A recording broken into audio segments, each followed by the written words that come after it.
Dann drehen wir den Block und holen diese zwei Lager hier raus. Hier ist jetzt wirklich so, dass wir den Block so weit erhitzen müssen, dass wir sie mit der Zange rausnehmen können. Denn mit einem Abzieher ist es schwierig, hat nicht jeder. Und da bleibt einem nichts anderes übrig. Das geht aber auch. Das sieht jetzt schlimmer aus, als es ist.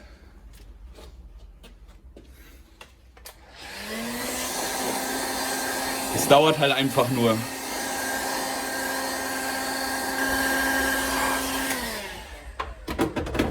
Im Prinzip haltet ihr einfach so lange drauf, bis ihr das Lager herausziehen könnt. Das reicht leider noch nicht.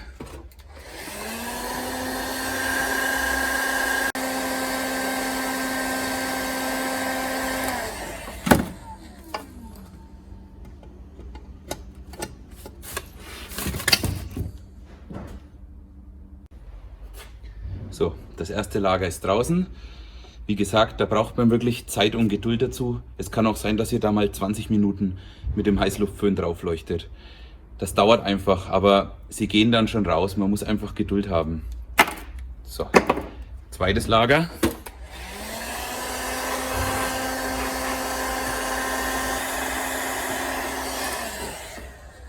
So, wir probieren es wieder.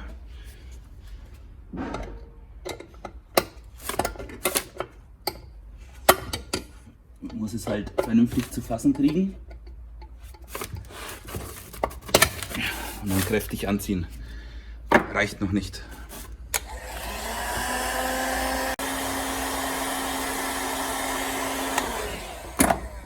Jetzt muss es aber klappen.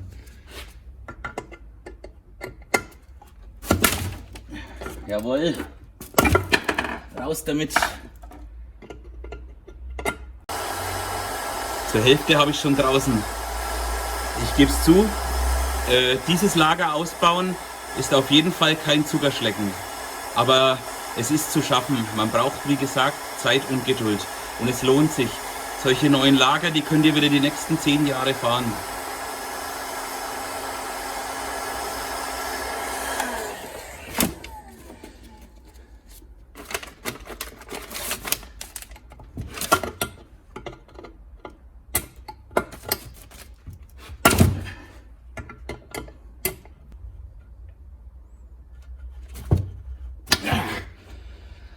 Gott!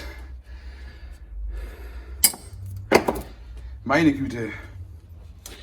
Ja, wie ihr seht, diese zwei Lager ausbauen ist auf jeden Fall kein Zuckerschlecken. Aber wie gesagt, es lohnt sich wirklich. Und nicht selten haben Roller, die neue Lager bekommen haben, später mehr Leistung auf dem Prüfstand gehabt. Nur mal so am Rande. Jetzt lassen wir den Block auf jeden Fall abkühlen. Machen ihn nochmal vernünftig sauber. Und ihr könnt, wie gesagt, die Lager, die neu reinkommen, die macht ihr vorher ins Eisfach, damit die minus 20 Grad haben. Denn der Einbau ist jetzt wesentlich einfacher als der Ausbau. Ihr werdet sehen. Ja, wie gesagt, Lager ins Eisfach, dass die, sagen wir mal, minus 18 Grad haben. Wir brauchen nämlich einen Temperaturunterschied von 130 Grad. Und dann bauen wir die Dinger wieder ein. Ja. Es ist übrigens, das sind Standardlager. Also die bekommt ihr überall. Da müsst ihr jetzt nicht in irgendeinem Shop die kaufen. Das sind ganz normale Standardlager. Und ihr messt die folgendermaßen. Ihr messt Außendurchmesser, das ist in dem Fall 40. Innendurchmesser, das ist in diesem Fall 22. Und dann messt ihr noch die Dicke des Lagers, das ist 12. Und dann habt ihr schon die Größe, die ihr braucht. 40, 22, 12. Ja, und am besten ein geschlossenes, denn das ist das von der Radwelle. Ja. Die beiden Lager, die hier innen drin sind, das sind übrigens genau zweimal die gleichen. Die kann ich euch auch gleich messen. Dann habt ihr die Maße schon mal. Das ist jetzt 30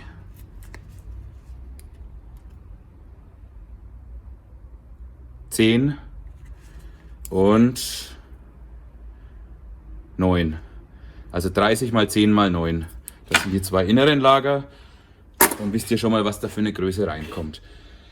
Jetzt müssen wir dann noch das Lager vom Getriebedeckel entfernen, aber erst machen wir das hier alles fertig. Wie gesagt, legt eure Lager ins Gefrierfach und dann sehen wir uns gleich wieder, wenn der Block abgekühlt ist. Der Ausbau vom Lager im Getriebedeckel geht ganz einfach. Wir machen den Getriebedeckel wieder heiß. Da eignet sich übrigens ein Bierkasten ganz gut, denn der gibt auch etwas nach. Und dann drehen wir das ganze Ding um und bauen zuerst mal die Getriebewelle aus. Und dann machen wir noch das Lager von der Getriebewelle runter.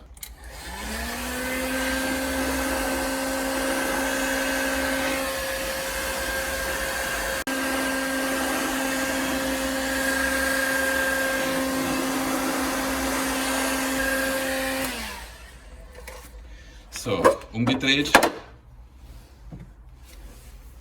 Jetzt ist auch wieder Zeit, Handschuhe zu tragen, denn das Ding ist verdammt warm.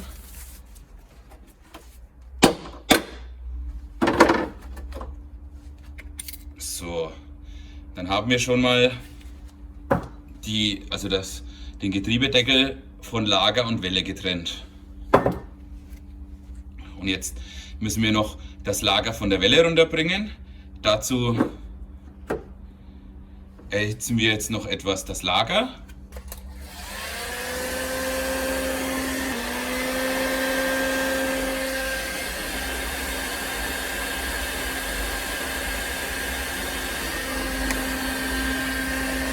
Dann brauchen wir ein Rohr, das da drüber geht.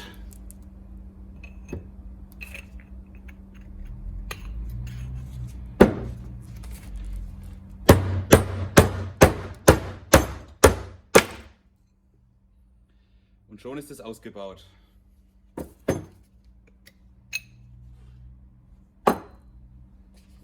Dann sage ich euch auch gleich noch die Maße von diesem Lager.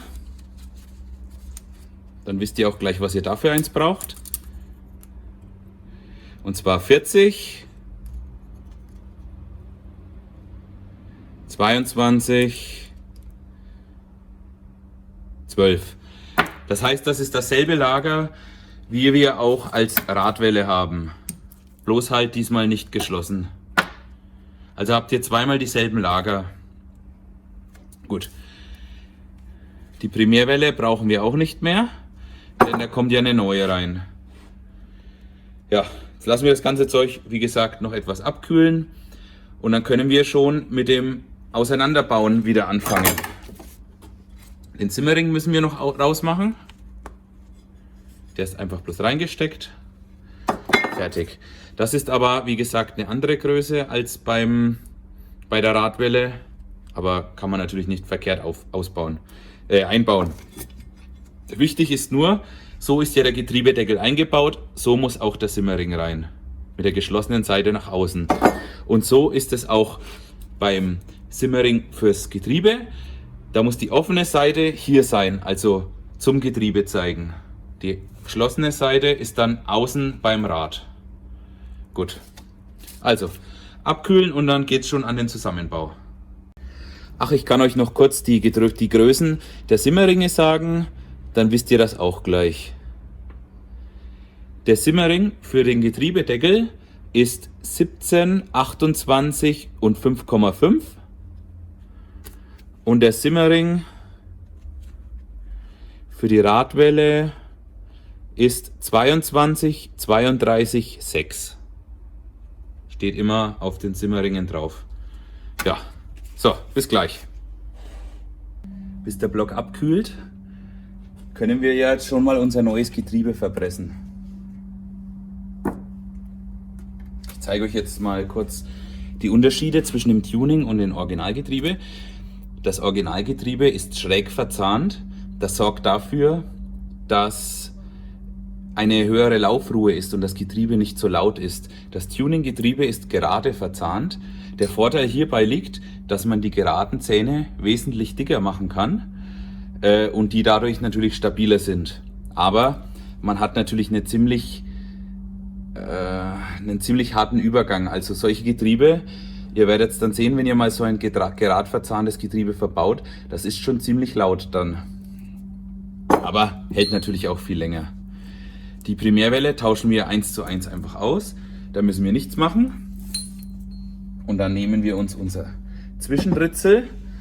Hier ist es so, da haben wir auch eine schräg verzahnte Seite. Und die muss jetzt dann runter von diesem Ritzel hier. Und die neue hier wird dann aufgepresst. Die ist dann auch gerade verzahnt. Sie muss ja zu der neuen Primärwelle passen. Und das geht ganz einfach, da habt ihr dann auch keine Einbaurichtung. Ist ja gerade verzahnt und beide Seiten gleich. Aber beim Originalen müsst ihr dann aufpassen, dass ihr es nicht falsch verbaut. Wenn ihr es mal wieder zurückrüsten wollt, das müsst ihr euch dann halt merken. Aber gut. Ich habe schon Leute gesehen, die haben das Ding dann angesetzt und mit einer Nuss runtergeschlagen. Das mache ich aber nicht. Ich habe mir eine Presse gekauft und ihr werdet sehen, das ist wirklich eine einfache, billige Presse. Die kann man für 60 € neu kaufen. Die gibt es gebraucht bestimmt noch viel billiger. Und die reicht für so ein Getriebe vollkommen aus. Ja, da pressen wir jetzt das alte Ritzel runter und das neue wieder drauf. So sieht das Ding aus. Eine ganz billige Presse für 69 €. 12 Tonnen und damit kann man gut seine Getriebe verpressen.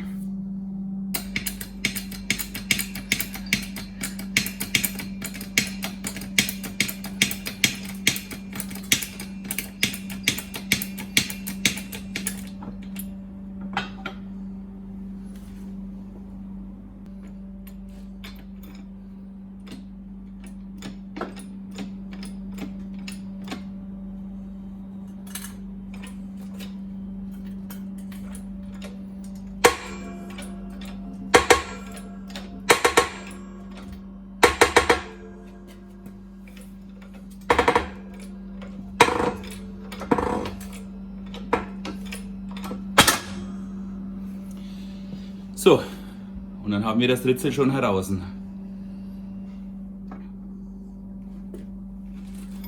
Dann fahren wir die Presse wieder zurück.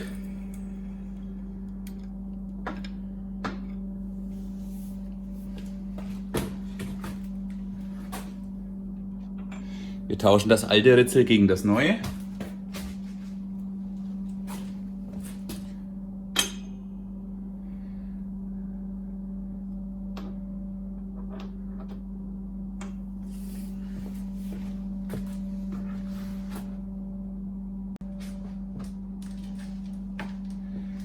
So, jetzt brauchen wir natürlich hierfür die passende Nuss. Dann das Ganze etwas ausrichten. So.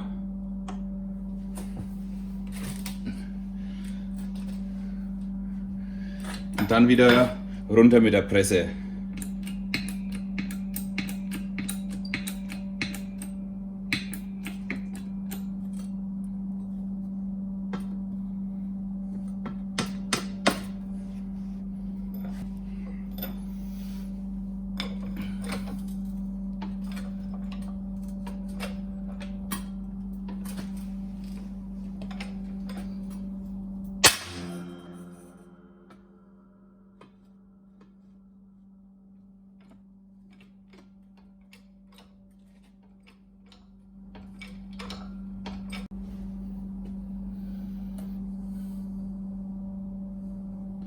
So, dann lassen wir das Ding wieder hoch. Und hier ist unser fertiges Ritzel. Genau wie vorher. Ihr müsst euch das immer etwas merken, wie da diese Abstände sind, denn manchmal sind die Räder etwas anders, aber passen natürlich trotzdem. Ja, dann können wir das Ding wieder einbauen. So, die Lager und die Simmeringe sind endlich gekommen. Die Lager habe ich gestern schon ins Eisfach gelegt. Hier noch die Simmeringe, die machen wir später rein. Ja, dann fangen wir mit dem Getriebedeckel an. Den habe ich gereinigt. Und jetzt das alte Spiel wieder, das Ding erhitzen. Das Lager ist im Eisfach, minus 20 Grad. Also brauchen wir Hier noch 110 Grad mindestens, um das Lager reinzudrücken. Als nächstes kommt dann auch gleich die Getriebewelle durch. Dazu erhitzen wir dann das Lager, eins nach dem anderen.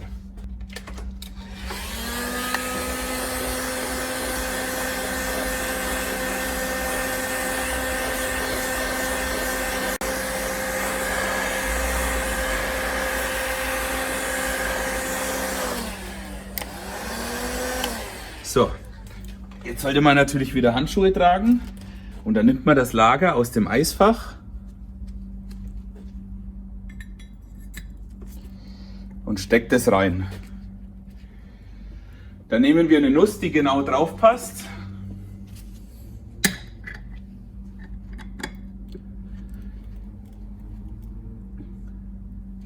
Und vergewissern uns, dass es auch richtig drin ist.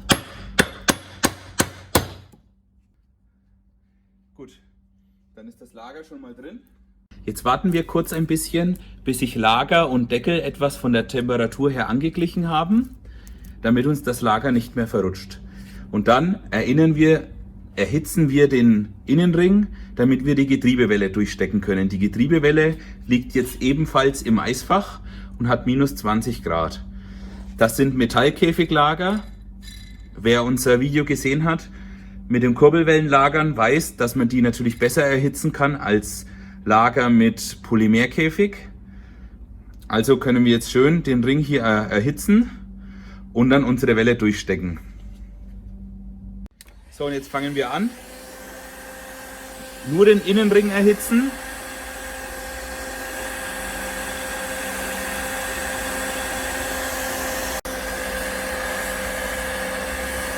So, das müsste reichen. Dann nehmen wir die Welle aus dem Eisfach und stecken vorsichtig die Getriebewelle rein. Natürlich mit dem Zahnrad innen. Und jetzt, so. Und jetzt lassen wir das Ding erstmal abkühlen. Vorher können wir den Zimmerring jetzt eh nicht reinmachen. Am besten irgendwo beiseite legen, dass die Welle nicht belastet wird. Also jetzt nicht einfach so auf den Tisch legen, sondern am besten so, dass sie nach unten hängt. Gut, dann haben wir den Getriebedeckel ja schon mal fast fertig. Wir müssen nur noch den Zimmerring einsetzen.